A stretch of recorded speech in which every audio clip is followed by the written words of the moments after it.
ফলাফল আসা শুরু। বিএনপি জামায়াত হাড্ডাহাড্ডি লড়াই। 151 আসনের ম্যাজিক ফিগার কার ঘরে? আসসালামু আলাইকুম। সারা দেশে ভোট গ্রহণ শেষ, এখন চলছে শ্বাসরুদ্ধকর অপেক্ষা।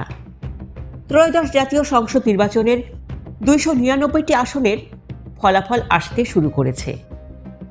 প্রাথমিক ট্রেন্ড বলছে দেশ জুড়ে বিএনপি ও জামায়াত প্রার্থীদের মধ্যে চলছে এক অবিশ্বাস্য হাড্ডাহাড্ডি লড়াই। ঢাকা ও চট্টগ্রামে বিএনপি এগিয়ে থাকলেও উত্তরাঞ্চল ও খুলনায় জামায়াতের আধিপত্য চোখে পড়ার মতো। 151 আসনের ম্যাজিক ফিগার স্পর্শ করতে মরিয়া দুই পক্ষই। তারেক রহমান, ডাক্তার শফিকুর রহমান নাকি মির্জা ফখরুল, কার হাসি চওড়া হবে শেষ পর্যন্ত? বিস্তারিত প্রতিবেদনে।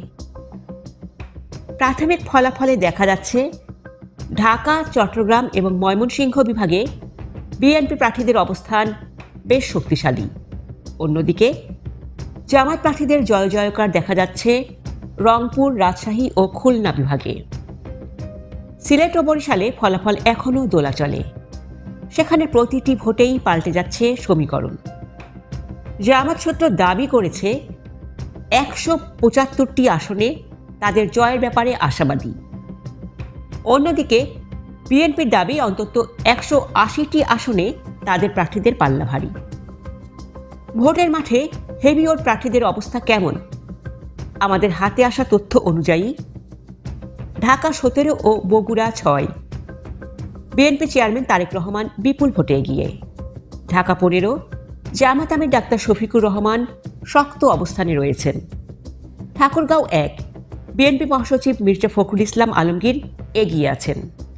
ঢাকা 13, মামুনুল হক ও ববি হাজ্জাজের মধ্যে চলছে ইঞ্চিতে ইঞ্চিতে লড়াই। ঢাকা 8, মির্জা আব্বাস ও নাসিরউদ্দিন পাটোয়ারির মধ্যে হাড্ডাহাড্ডি লড়াই। ঝিনাইদহ 1, বিএনপি প্রার্থী সাবেক অ্যাটর্নি জেনারেল আসাদুজ্জামান বেসরকারিভাবে জয়ী হওয়ার পথে। কুমিল্লা 4 আসনে বড় চমক দেখিয়েছেন এনসিপির হাসনাত আবদুল্লাহ। তিনি প্রায় 1.5 লাখ ভোটের ব্যবধানে জয়ের পথে।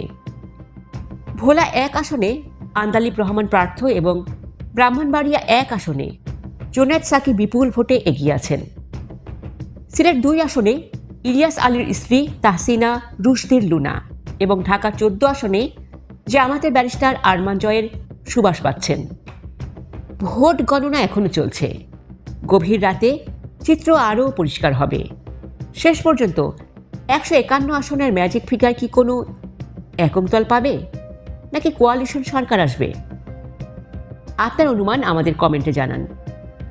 নির্বাচনের লাইভ আপডেট এবং জেলাভিত্তিক ফলাফল সবার আগে পেতে আমাদের চ্যানেলটি এখনই সাবস্ক্রাইব করুন।